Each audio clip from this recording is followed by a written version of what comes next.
Malabo daw na matalo ulit ng Lakers ang Warriors ayon kay Draymond Green, pero bago yan, Dwight Howard gusto din sumali sa Team USA para sa 2024 Olympics. Matapos na naging balita na bubuo ng Redeem Team 2.0 ang mga superstar ng NBA para sa darating na Olympics, nagpahayag nga din po ng desire ang big man na si Dwight Howard na maglalaro ito para sa nasabing tournament. Ayon kay Howard, gusto niya daw ang nakikita niyang magiging lineup ng Team USA, pero dapat wag daw siyang iwan ng mga ito at isali siya sa team. Dahil kung hindi daw siya isasali sa Team USA, maglalaro daw siya sa team ng Taiwan kung saan i-score siya ng 85 points. Nakapaglaro na nga rin po sa Olympics si Dwight noong 2008 kung saan nakuha nila ang gold medal. Pero sa estado ni Howard ngayon, maliit lang ang chance na kunin siya ng Team USA dahil ang target big man na maglalaro para sa kanilang national team ay sina Anthony Davis at Bam Adebayo.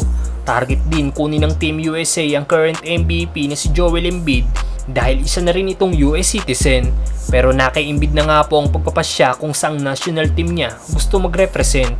Pwede nga rin po itong maglaro sa Cameroon at France dahil citizen din siya dito.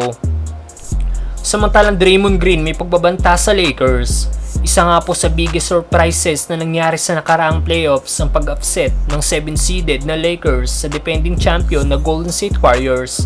Pero kumpiyansa nga po ang Warriors forward na si Draymond Green na hindi na daw ulit ito mangyayari. Dahil kamakailan sa interview ni Green sa ESPN, sinabi nga po ng Warriors forward ang lagay ng Warriors ngayon at kung paano sila magtatagumpay sa paparating na season. Ibinunyag din ni Green ang kanyang pananaw sa posibleng showdown nila laban sa Lakers sa next playoffs.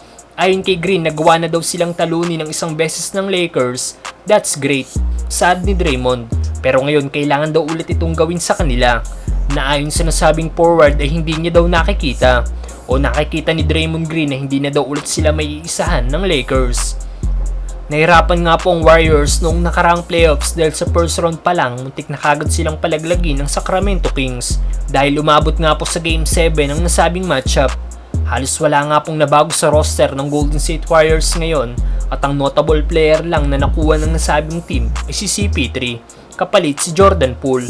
Samantalang para sa Lakers, halos kalahati ng team ay bago. Hindi lang basta bago kundi mga role player din mula sa kani-kanilang team.